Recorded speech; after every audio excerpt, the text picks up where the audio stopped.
Before the story begins, make sure to like, subscribe, and let me know. What time do you usually watch videos? And don't forget to suggest the next story or content you'd like to see.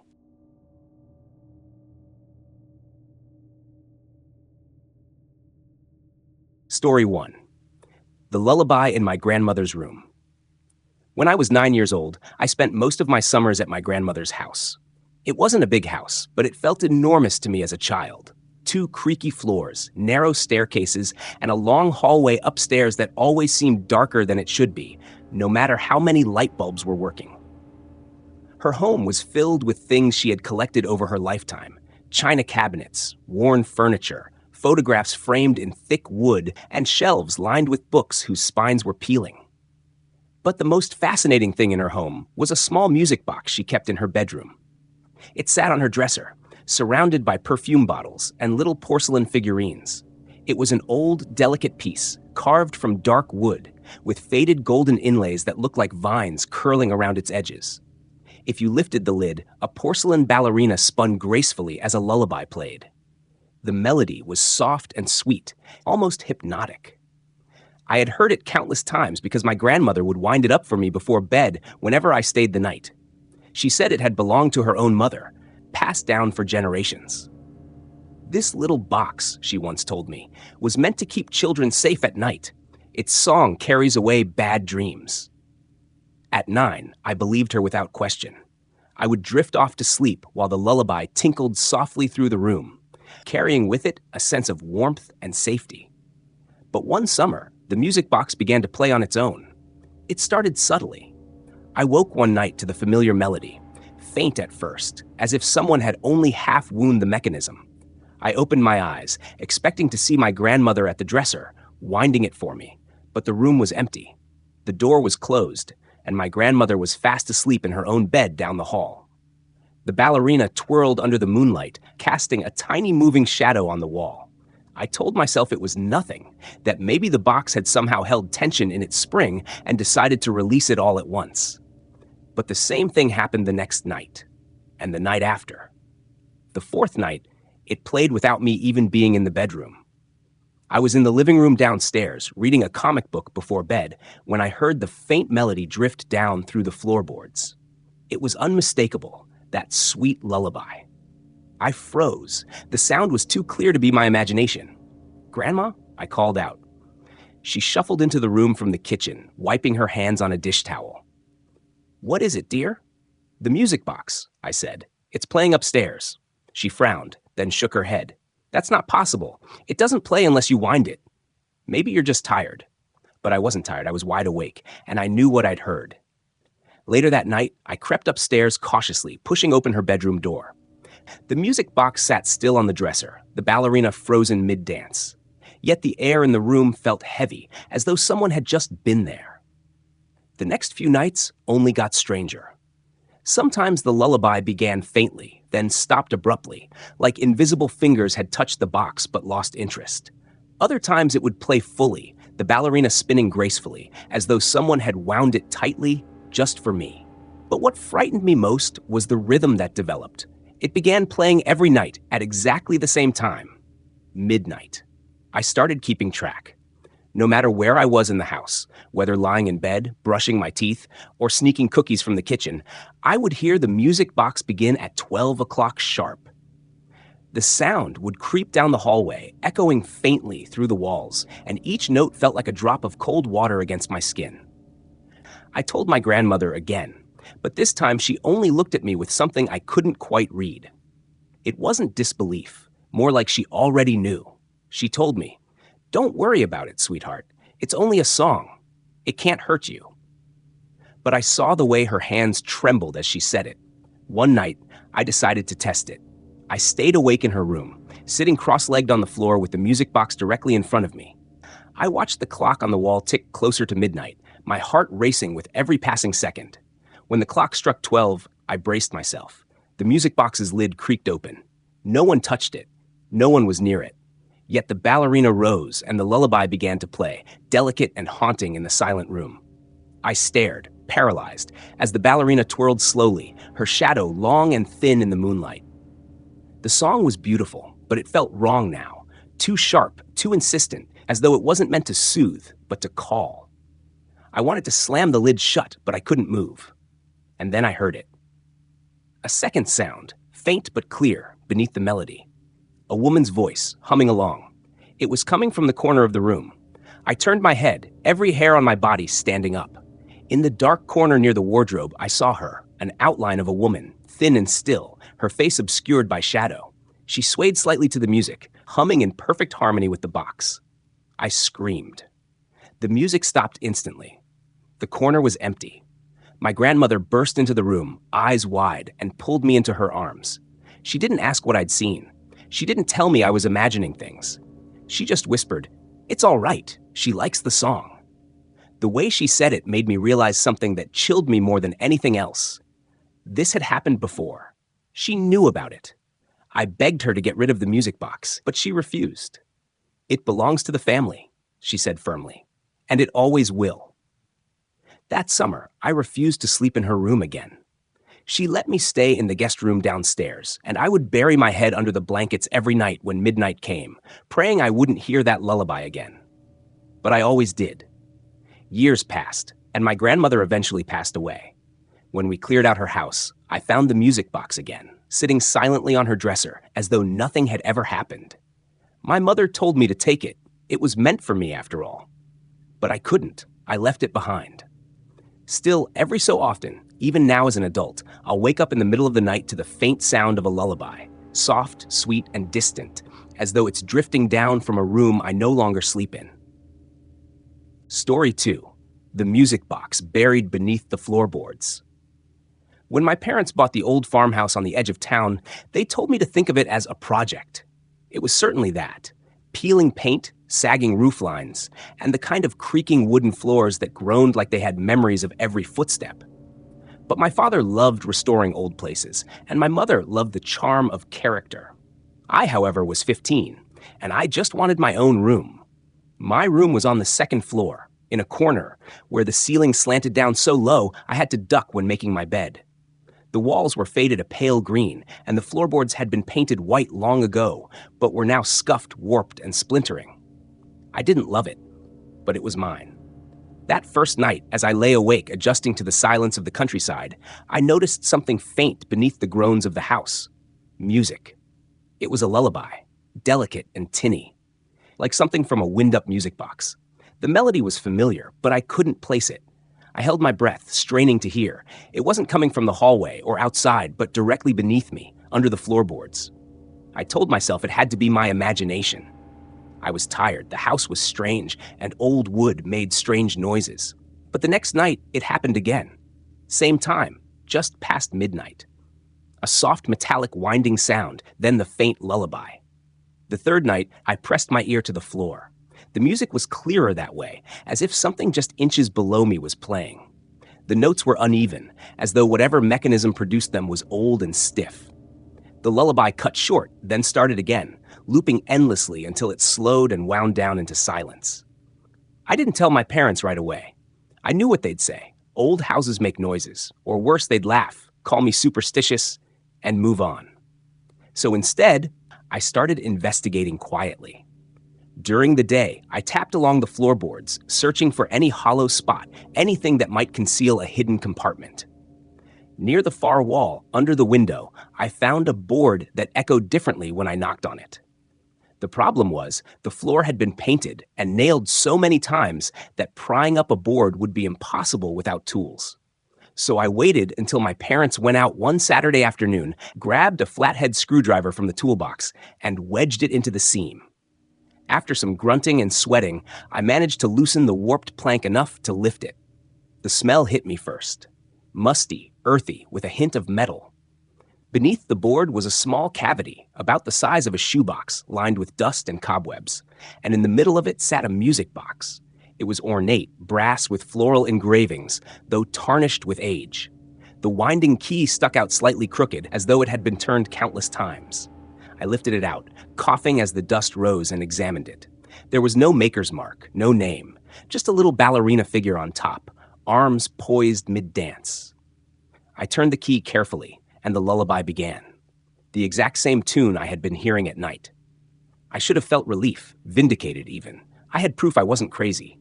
But instead, a chill spread through me. The box was old, clearly broken in some way, yet at night it had been winding and playing itself. That night, I placed the box on my desk instead of back beneath the floor. I wanted to see if it moved on its own.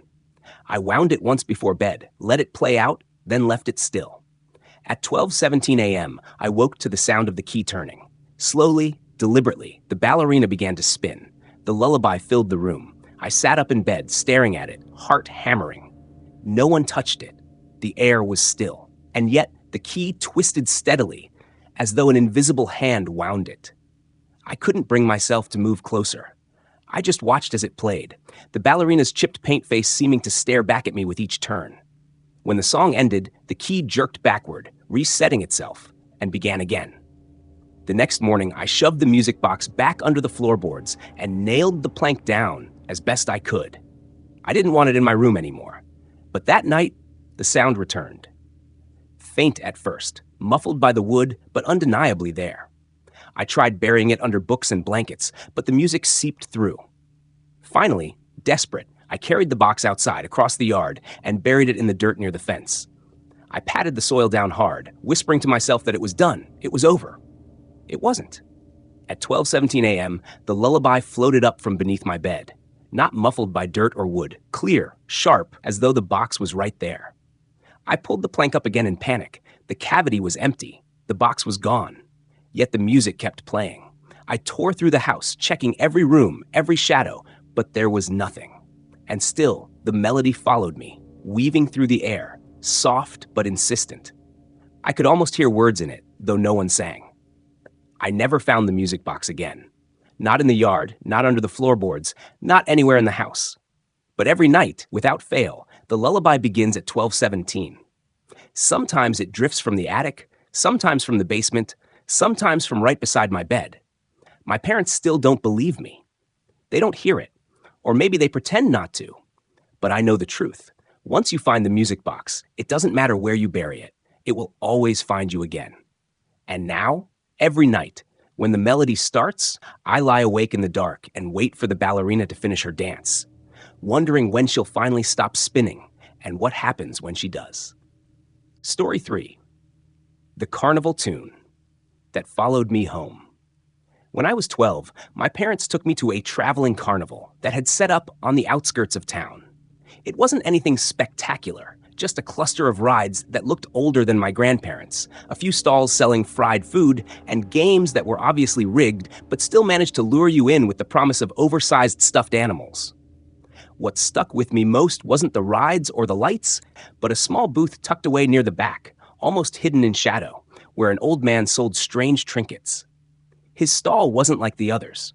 Instead of balloons, cheap toys, or popcorn, his table was covered with dusty porcelain dolls, cracked mirrors, and old music boxes.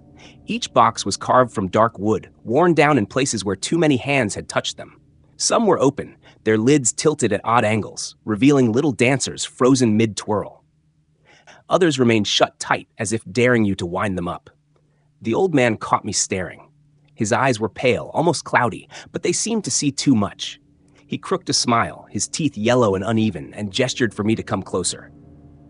My parents were a few steps away, distracted by a cotton candy vendor, so I approached.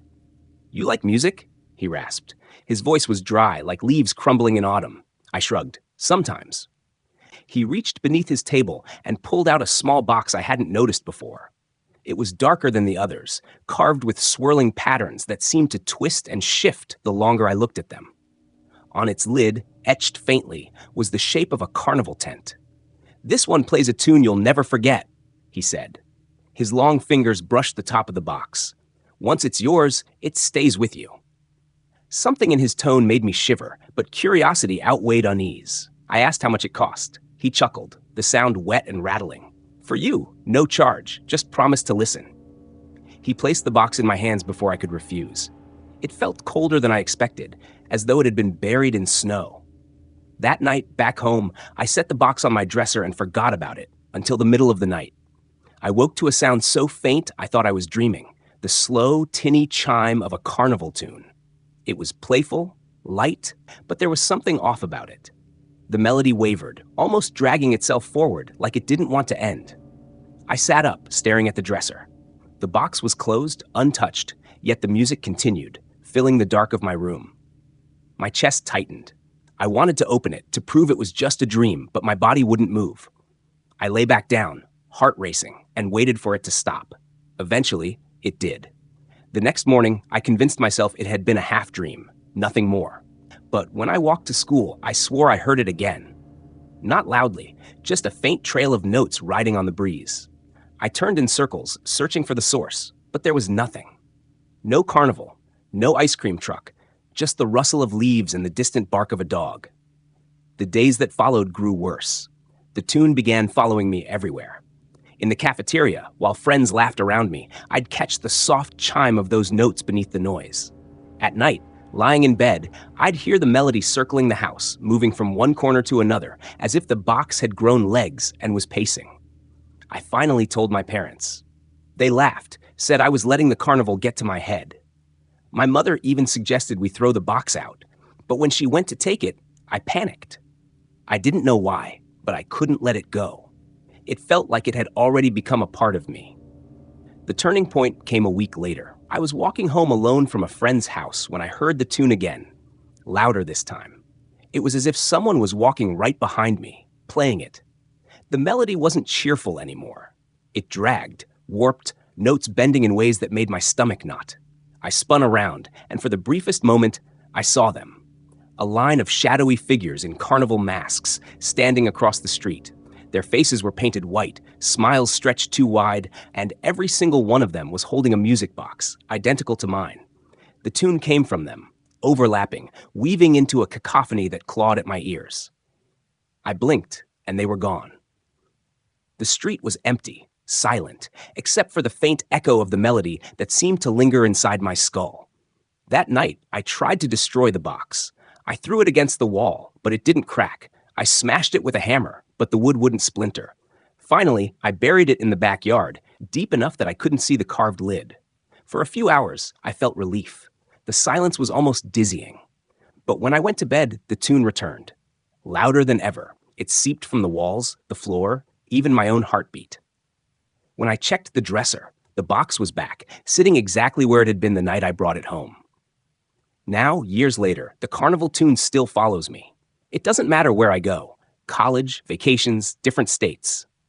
The box always finds its way back to me, and the melody is always there, trailing behind me like a shadow I can't outrun.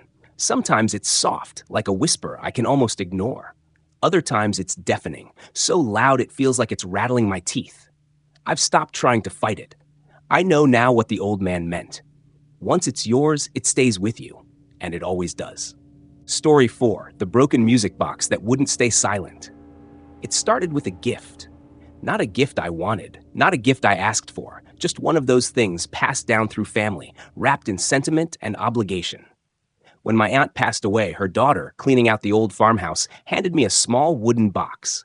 It was delicate, carved with roses, the edges dulled from years of dust and time. She always kept it by her bed, my cousin said with a shrug, as though it were just another heirloom. It doesn't really work anymore, but maybe you'll like it. The latch creaked when I opened it, revealing the faint glimmer of tarnished brass inside. A winding key protruded from the bottom, stiff with disuse. I turned it, curious. At first, nothing happened. Then, with a grinding cough, the cylinder turned. A song emerged, faltering, uneven, like a drunk trying to find his way down the street. Notes clinked out of order, broken, hollow. A nursery lullaby, maybe, but distorted. I closed it quickly, unsettled. That night, I left the music box on my dresser and forgot about it, at least until the sound woke me. It was past midnight when I opened my eyes, every muscle stiff with confusion. The room was dark, except for the pale light of the moon cutting across the dresser. The music box was open. Its song tinkled into the silence, slow, warbled notes, too soft and too loud all at once. I hadn't touched it. I sat up, staring. The lid rocked slightly, as though someone had just brushed it with their hand. I hurried across the room, slammed it shut, and shoved it into a drawer. I told myself it was just a leftover wind in the mechanism. Machines don't always stop when you think they will. But still, I didn't sleep well. The next night, it happened again. This time, I woke earlier in the evening, around 11, to find the faint strains echoing across the room. It wasn't random anymore, it was clearer. A melody I almost recognized, though the notes still stumbled. I could swear the lid was moving on its own, inching wider each time I blinked. I stuffed it under my bed, muttering to myself, but the song kept going, louder, brighter, until I pulled it out and twisted the key in reverse, forcing the spring to stop. The silence afterward was too heavy, like the house was listening. By the third night, I was exhausted. I had buried the thing under sweaters in my closet. But sometime after midnight, a faint clink drifted into my dreams and dragged me awake. My closet door was open, just slightly. The music was louder than before, clear and deliberate. It wasn't just a broken lullaby anymore. It was playing smoothly, perfectly.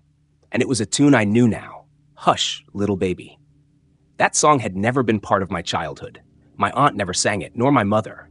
But as a child, I once swore I heard someone humming it from the dark hallway outside my room, long before I ever had that box. The fourth night broke me. I left the house entirely, crashed at a friend's apartment. No music followed. But when I came back in the morning, the house was different. Heavy, oppressive. The box was on the kitchen table. Not where I'd left it, not anywhere I could explain. And the lid was wide open. I tried to throw it away that day. I stuffed it into a trash bag, drove miles out to a dumpster behind a grocery store, and left it there. Relief flooded me as I drove away. But when I came home that night, the box was waiting on my bedspread. I didn't sleep at all. The song started at 3 a.m., slow and syrupy, filling the room as if mocking me. I tore at my hair, screamed into my pillow, begged whatever was inside it to stop. The tune never faltered. The worst part came on the sixth night. The music began as usual, crawling from under the dresser where I'd shoved it again. I stayed rigid in bed, staring at the ceiling. But this time, something changed. Between the notes, I heard words, soft, whispered, coming from the box. Don't shut me out. I froze. My chest squeezed. I whispered back without meaning to. What do you want? The melody hiccuped, skipped 3 notes, then continued. The voice followed, layered under the song like a second instrument. I want to stay. The last thing I remember before blacking out was slamming the lid closed with shaking hands. When I woke, the box was on my chest. Heavy. The lid was open. I don't know what to do anymore. I've tried burning it. It won't catch. I've tried smashing it, but the wood doesn't splinter, no matter how many times I swing the hammer. The tune keeps getting stronger, cleaner. Now it plays even in the daytime, faintly, as though it's practicing. Sometimes, when the house is quiet, as I hear it humming before it begins, like breath, like someone's lips pressed close to my ear. I haven't opened it in days. I don't dare. But the lid still rises on its own slowly, like it's smiling at me. And every night, without fail, that broken lullaby starts again. Less broken now, more alive, as if the box isn't just playing the song anymore, as if it's learning. Story 5. The Waltz in the Empty Nursery. When I bought the old Victorian house on the edge of town, people whispered about its past. They said a wealthy family once lived there, but tragedy struck when their only child died young. I dismissed the stories as local folklore meant to spook newcomers, but there was one detail that clung to me. People claimed that at night, faint music would drift from the second-floor nursery. A waltz. Gentle, sad, and steady. I didn't believe it until the first week I stayed there. I had been unpacking late into the night, boxes scattered across the hardwood floor. Around midnight, when the house had settled into its deep silence, I heard something upstairs. Faint. So faint I thought my imagination was working against me. It was the lilting rhythm of a waltz, 3 counts looping softly, almost as though it were tucked away behind the walls. I froze, listening. The sound seemed to be coming from the nursery, a room I had already stripped of furniture and left bare except for a dusty rocking chair in the corner. I told myself it had to be my phone, or maybe a neighbor's radio carrying through the thin glass of the old windows. I went upstairs, heart pounding, and stepped into the nursery. The air was cooler there, sharper, carrying that musty sweetness of forgotten wood. But the music had stopped. The next night, it returned. Same time, same room. I lingered in the hallway outside the nursery, not daring to step in this time. The melody continued for a few seconds longer before fading like breath into nothingness. By the end of the week, it wasn't just a faint tune anymore. It had weight, presence, as if someone sat right there in the nursery with a music box or an old piano.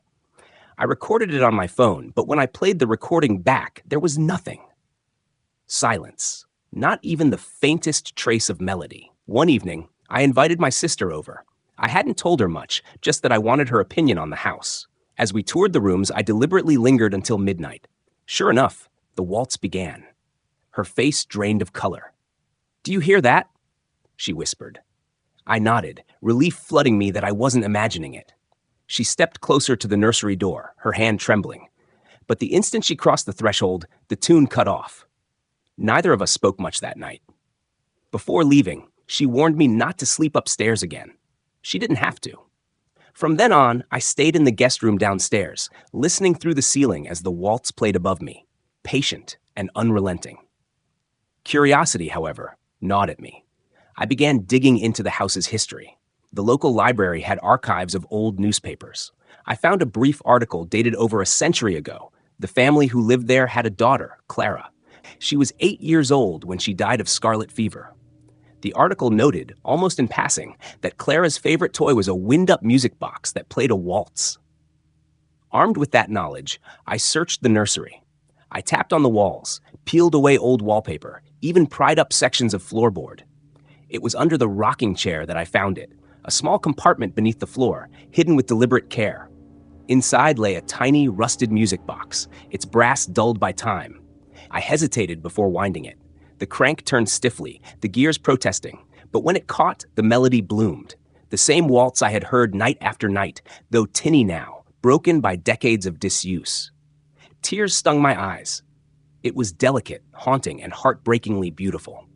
That night, the nursery was silent. I thought maybe the spirit of Clara had only wanted someone to acknowledge her music, to remember her. But silence did not mean peace. The following nights, I would wake to find the music box sitting in different places. I left it under the rocking chair. In the morning, it was on the windowsill. Another time, it rested on the dresser in my bedroom, though I was certain I had locked the nursery door. Then came the night when I woke to the creak of the rocking chair above me. Slow, rhythmic, timed perfectly to the lull of the waltz echoing through the house. My breath hitched as I lay there, paralyzed, listening. It didn't stop until dawn. I tried leaving the music box outside in the yard, hoping distance would end it. By the time I returned from work, it was back inside, sitting on the kitchen counter, lid open. The gears were spinning on their own, no hand to wind them. One evening, as the tune began once again, I went into the nursery, determined to confront whatever lingered. The rocking chair moved, though the air was still. The box played on the floor between its legs. My reflection in the cracked nursery mirror seemed to shift, as if another childlike figure stood beside me. For the first time, I whispered into the empty air, "Clara, it's okay. You don't have to play anymore." The melody wavered, slowed, then stopped. The chair stilled. The room felt impossibly heavy, as though holding its breath.